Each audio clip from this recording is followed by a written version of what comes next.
Olá pessoal, beleza? Hoje eu vou trazer um vídeo para vocês, uma série de vídeos que eu pretendo ir colocando aos poucos aqui no YouTube, que vai falar sobre diversos temas que eu aprendi nas minhas pós-graduações. Tem algumas aí que eu fiz, então quero compartilhar com vocês esse conteúdo gratuitamente. Sou formado em pedagogia, embora nunca tenha lecionado, nunca dei aula propriamente dito. Eu me formei e depois fui trabalhar na administração de uma empresa, na qual me tornei sócio depois e estou nela até hoje, já faz mais de 20 anos, como sócio-diretor. Então tenho um vasto conhecimento na área de gestão de pessoas, principalmente, depois um pouco na área financeira. Nesse período de 20 anos eu fiz 4 pós-graduações. Eu vou estar compartilhando com vocês então elas, né? Vou começar com a pedagogia do trabalho, que foi a primeira pós-graduação que eu fiz em Joinville, na UDESC. Os conteúdos vão ser apresentados conforme eu for desenvolvendo as aulas, né? A primeira aula delas que eu vou trazer vai ser a de liderança do ponto de vista da pedagogia do trabalho. Então eu vou apresentar o material, pretendo ser sucinto e trazer a aula num modelo de bate-papo, de conversa, de um trocar de experiências aí com vocês, tá? Então vamos começar aí a aula de pedagogia do trabalho, beleza? Bom, então a pedagogia do trabalho foi a primeira pós-graduação que eu fiz. Disciplina de liderança, no caso, é a primeira que a gente vai trabalhar, né? Então, liderança do ponto de vista da pedagogia do trabalho, aula 1, conceitos e definições. Tem um autor aí que eu pesquisei, um conceito de liderança, eu não conhecia, mas eu vi num site, que é John Calvin Maxwell. Ele escreve o seguinte a respeito de liderança. Liderança não é sobre títulos, cargos ou hierarquias. Trata-se de uma vida que influencia outra vida. É interessante essa frase do Maxwell, porque eu lembro de ter lido o livro O Monge Executivo e segue a mesma linha. Uma liderança, se caracteriza na visão desse autor e também do autor do livro Monge Executivo. Eles tratam liderança como um modelo a ser seguido, de servir, uma pessoa que serve, uma pessoa que pratica, que não apenas tem um conteúdo teórico basilar, um conteúdo acadêmico, mas que exerce uma influência através das suas práticas de estilos de vida. E isso acaba impactando as pessoas, né? Então, esse é o conceito de liderança do Maxwell. E vamos em frente. Alguns conceitos de liderança tirados de um site também é a habilidade de motivar e inspirar pessoas de forma positiva. Na liderança, essa motivação vem muito mais pelas atitudes práticas do líder do que propriamente dito pelas palavras do que ele diz. Conforme a gente já tinha falado ali anteriormente, então a liderança é muito mais voltado pelas atitudes e práticas que o líder exerce, né? Então, mas aqui é algo interessante que ele está falando, esse conceito que está falando de uma liderança positiva, porque há líderes que acabam influenciando as pessoas de forma negativa. Há lideranças que acabam se tornando líderes por poder, pela imposição, e acabam então sendo tiranos, né? Uma liderança tirânica, por assim dizer. Tem 3 tipos de liderança que a gente conhece, mais para frente talvez eu desenvolva melhor esse tema. É uma liderança,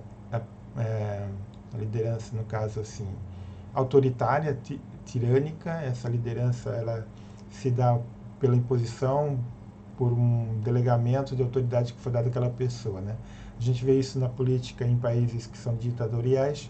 E nas empresas, assim, um líder que foi colocado lá porque ele é parente do dono,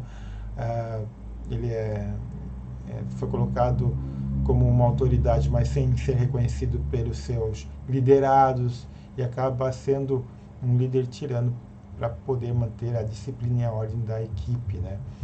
Tem a segundo tipo, que é uma liderança um pouco mais solta, que não tem impulso, que também foi colocado ali não por mérito, não por ter essa capacidade de influenciar pessoas, mas sim porque é conhecido de alguém, ou porque passou num concurso público e acaba se tornando a chefia de alguém. Nesse tipo de liderança, os liderados acabam tomando conta, então, do ambiente de trabalho. É uma liderança figurativa. E a terceiro tipo de liderança, que seria ideal entre um extremo e o outro, é a liderança democrática, por assim dizer. Uma liderança que consegue influenciar as pessoas por aquilo que ela diz e faz, mas que também dá oportunidade para os liderados para que eles possam expressar as suas opiniões e crescer junto. Então essa é a chamada liderança democrática. É um desafio muito grande, porque envolve a capacidade do líder em ter carisma para tirar as pessoas da sua zona de conforto e tirar delas, fazer com que elas utilizem o maior potencial possível na atividade que eles estão realizando. Enfim, vamos em frente. Outro conceito de liderança também é que o líder busca influenciar e conduzir a equipe na luta por um mesmo objetivo, contando sempre com a participação de todos e abrindo portas para que a equipe possa participar do processo, conforme eu havia dito anteriormente. E por fim, o líder comumente é confundido como um chefe, mas as características destes dois perfis são completamente distintas, já que um pensa na coletividade e o outro na autoridade. Mais à frente você vai conferir a diferença entre eles. Então, um líder não necessariamente é um chefe. O líder é aquele que coopera com a equipe para atingir os objetivos da organização. Vamos em frente. Esse senhor aqui é muito conhecido na administração moderna, é conhecido como o pai da administração moderna, é o Peter Drucker. Ele também fala sobre gestão de pessoas, e uma das frases que eu gostei, que eu pensei dele, é a seguinte: a gestão de outras pessoas costuma ser mais eficaz quando se gera pelo exemplo e não por meio de sermões ou políticas. Vem ao encontro de tudo isso que a gente tem falado até agora, né? Agora, no conteúdo da pedagogia do trabalho propriamente dita, tem essas frases aqui. É sábio reconhecer nossos limites, não é sábio nos conformarmos com eles. Devemos reconhecer que nunca poderemos saber tudo, mas devemos transformar tudo que sabemos. Dada a velocidade do conhecimento hoje em dia, é difícil a gente saber de tudo, mas naquilo que a gente pode e a gente tem condições de transformar, por que não mudar? E por fim, o conhecimento. Acredito que o conhecimento nunca se mostra pronto e acabado. Isto é, não tem coisas fechadas, não tem uma caixa fechada. Fora as ciências exatas, na área de ciências humanas, na área de liderança, há sempre pontos a serem mudados, sempre há pontos a serem melhorados. Vamos em frente. Inteligência intrapessoal. Inteligência intrapessoal gera motivação, determinação, ética, empatia e altruísmo. Na inteligência intrapessoal, as qualidades que fortalecem nossa identidade pessoal são as que se manifestam. Por que intrapessoal? Intrapessoal é que vem de dentro da gente, né? Quando você vai no médico ou num ambulatório, vai tomar uma injeção intravenosa, né, dentro da veia intramuscular, dentro do músculo. Então, a inteligência intrapessoal é aquela que está dentro de nós, que nós carregamos através da nossa educação que a gente teve, do nosso aprendizado que a gente desenvolveu durante os anos, das influências genéticas que a gente carrega. Essas inteligências intrapessoal é muito importante, porque faz com que a gente se autogere, tenha um autoconhecimento a respeito disso, né? A inteligência intrapessoal constrói a base de nossos relacionamentos, de nosso desenvolvimento intelectual, emocional e físico, e ela também gerencia ou mostra a compreensão de nós mesmos, dos nossos desejos e objetivos. Essa última parte, a compreensão de nós mesmos, é muito importante na inteligência intrapessoal.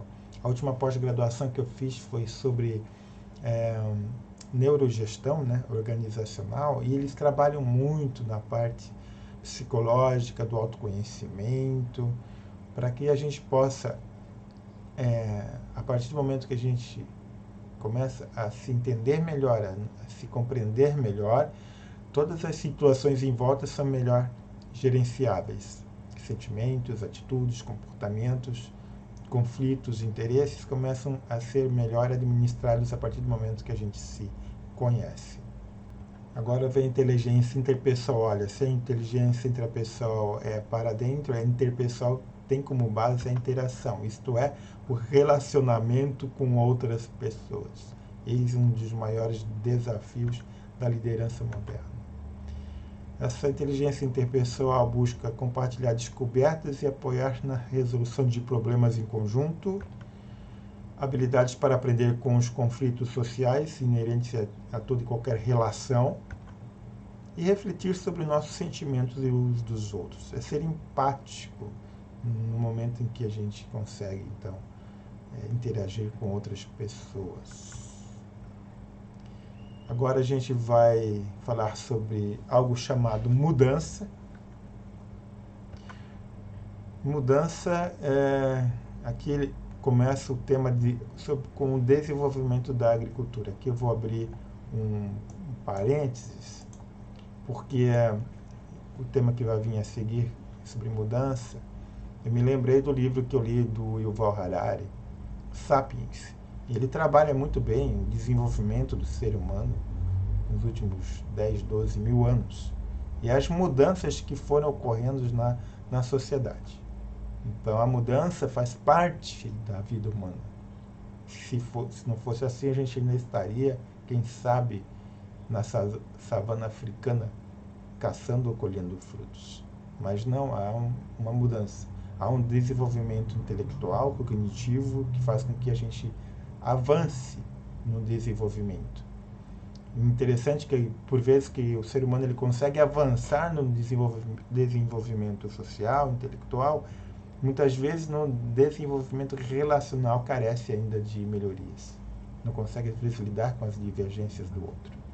Mas vamos no tema aqui do estudo, né? Desenvolvimento da agricultura. Começa a mudança ali, que o homem deixa então de ser caçador-coletor e acaba precisando ou ele descobre então assim que é possível plantar, e a partir do momento que ele descobre a agricultura, por assim dizer, ele deixa de ser nômade para ser sedentário. Ele consegue colher, conforme as estações do ano, os alimentos necessários para a sua subsistência. E ali mesmo também começa a domesticação dos animais. Da agropecuária se desenvolve também nesse momento. O próximo passo é a Revolução Industrial. Aqui eu estou pulando várias etapas, eu não estou sendo muito detalhado, estou dando saltos longos no desenvolvimento, porque tem escrita, tem tudo mais, não, mas aqui a Revolução Industrial, algo que mudou bastante também nas relações entre as pessoas. O trabalho braçal começou a ser substituído pelo trabalho automatizado, e logo a força humana começou a perder relevância para a industrialização. Depois vinha a era dos serviços, né, com os prestadores de serviço ganhando força, as pessoas com as suas capacidades técnicas oferecendo serviços os mais diversos possíveis. Por fim, vem a era do conhecimento e da competência, onde o operacional começa a enfraquecer, quer dizer, aquele trabalho braçal, operacional repetitivo, ele tende a ser menos valorizado e menos utilizado, e a era do conhecimento, isto é, das pessoas que têm capacidades e conseguem se adaptar melhor às demandas que a sociedade do conhecimento exige. Então é necessário sempre estar se atualizando, sempre estar procurando se aprimorar para não perder o foco do trabalho e estar sempre pronto para essas mudanças quando elas ocorrerem. E agora vivemos a última mudança, a inteligência artificial e o chamado metaverso. Inteligência artificial no campo da informática, da área de dados, que tem dominado o mercado, inteligência artificial na manufatura, na produção de máquinas, tudo aquilo que é repetitivo está sendo substituído por robôs. O metaverso é a nova definição para um universo que engloba inteligência artificial e também realidade alternativa. A gente está caminhando para uma realidade cada vez mais digital. Não sabemos ainda como isso se dará, mas o modo como hoje realizamos reuniões, experimentamos coisas, vai mudar drasticamente nos próximos anos, porque as grandes empresas de tecnologia já têm trabalhado em cima disso. Agora, a relação trabalho e empresa. Antes não havia necessidade de manter-se atualizado, atualmente isso é questão vital de empregabilidade. Quer dizer que antes, como eu já havia dito, a pessoa começava no trabalho executando uma tarefa operacional e ele ficava anos e anos fazendo a mesma coisa. Com a substituição de trabalhos operacionais por máquinas, esse empregado já precisa estar atualizado, precisa procurar novas capacitações para poder se manter empregável no futuro. Também no passado as pessoas ficavam muitos anos nas empresas. Hoje a rotatividade é grande. E eu, quando comecei a trabalhar com 15 anos, eu fiquei quase 6 anos numa transportadora como ajudante de caminhão. Depois eu fui para uma empresa de plástico, trabalhei 2 anos na produção. Depois eu trabalhei mais 2 anos no serviço público. Aí fui convidado pelo meu sogro para trabalhar na empresa que ele estava abrindo com outro sócio. Foi lá em 1999. Estou na empresa até hoje. Então já se fazem 22 anos, indo para 23 anos que eu estou na mesma empresa. É claro que em 2006 eu me tornei sócio e isso facilitou a permanência na empresa. Por ser sócio, por continuar desenvolvendo um trabalho junto com outros sócios também, a gente acaba ficando bastante tempo, né? Mas hoje em dia, para você liderar pessoas, para você entender, há uma rotatividade muito grande, né? Principalmente no chão de fábrica, a gente vê lá na empresa. Muitas pessoas acabam ficando 2, 3 meses e saem e vão para outro lugar por 100, 200 reais a mais no salário. Embora a empresa ofereça todos os benefícios possíveis, plano de saúde, vale alimentação e etc., bonificação SPR, atingimento de metas remuneradas, as pessoas acabam tendo uma rotatividade grande por conta disso. O que a gente tem experimentado, até inclusive, é que este ano a gente implementou o SPR e uma remuneração variável conforme meta de faturamento. Então, pessoas que saíram da empresa antes, agora querem voltar porque viram assim, que perderam oportunidades de estar ganhando mais na organização. Uma das maneiras que a gente encontrou para manter o colaborador além dos outros benefícios sociais, são metas de remuneração conforme o faturamento. As empresas existiam por décadas e planos financeiros equivocados e má gestão diminuem o tempo de vida das organizações na atualidade. Então tem percentuais aí, não vou lembrar muito de tempo de cabeça, mas a abertura de empresas em até 5 anos, fale 70% das empresas que são abertas em até 5 anos, em até 10 anos, mais 10%, 15%. Então, ainda mais em tempos de pandemia, é muito difícil você abrir uma empresa no Brasil. Já é algo complicado, dados os trâmites burocráticos, dado uma concorrência desleal, muitas vezes como é que a gente fala, os direitos trabalhistas assim sufocantes em relação ao empregador, mas mesmo assim tem gente que empreende, tem gente que consegue ir para frente, tem gente que é resiliente. Então o desafio do empregador, o desafio do empreendedor brasileiro realmente é muito grande, né? Então, é muito importante ter consultorias do Sebrae, do SESI, Fiesc, aqui em Santa Catarina, por exemplo, né? A JORPM, que dão suporte às pequenas e médias empresas para que elas tenham uma base sólida de crescimento sustentável e não se aventurem. Os novos tempos, que são os novos desafios. Ingressos de mulheres, cada vez mais mulheres ingressam no mercado de trabalho, motivados pela independência e a capacitação que elas adquirem. Terceira idade, as pessoas têm vivido mais tempo, as mudanças de regra de aposentadoria também. Por fim, inclusão social, LGBTQI+, cotas raciais, pessoas portadoras de deficiência, gerações X, Y e Z que entram no mercado. Essa questão dos novos tempos, né? Então, em relação às mulheres, isso já era visto quando eu estava fazendo a pedagogia do trabalho. Mas pedagogia, mas era do trabalho, então a maior parte eram mulheres que faziam curso. Mas a gente já via ali também índices e estudando mais tempo que os homens, né? Tendo um curso superior, fazendo pós-graduações, até doutorados com maior frequência que os homens. Então as mulheres já começavam, já lá nos anos 2000, a despontar nos estudos e até hoje é assim. Tá? Elas conseguiram independência, elas se capacitam mais, elas têm um raciocínio para uma inteligência emocional para a liderança muito interessante, né? São organizadas, disciplinadas e comprometidas com o trabalho. Isso a gente observa também na empresa no qual eu gerencio. O segundo ponto que eu tinha falado antes era a terceira idade, que é a questão das pessoas estarem vivendo mais tempo, né? E as mudanças das regras de aposentadorias. Isso é um desafio muito grande para as empresas, para os líderes, porque o colaborador ele vai ficando mais tempo na empresa, só que cara, como é que eu posso dizer assim?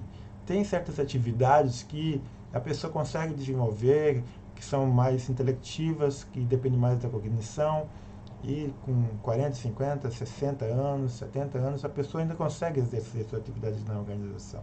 Mas em áreas operacionais que dependem de força física, motora, repetidoras de movimentos, quanto mais tempo passar, quanto mais idade a pessoa tem, mais difícil vai se tornar, né? Então isso é um desafio para as empresas, para os líderes, para onde realocar essas pessoas no trabalho, honrando elas ainda com alguma atividade que elas gostam, né?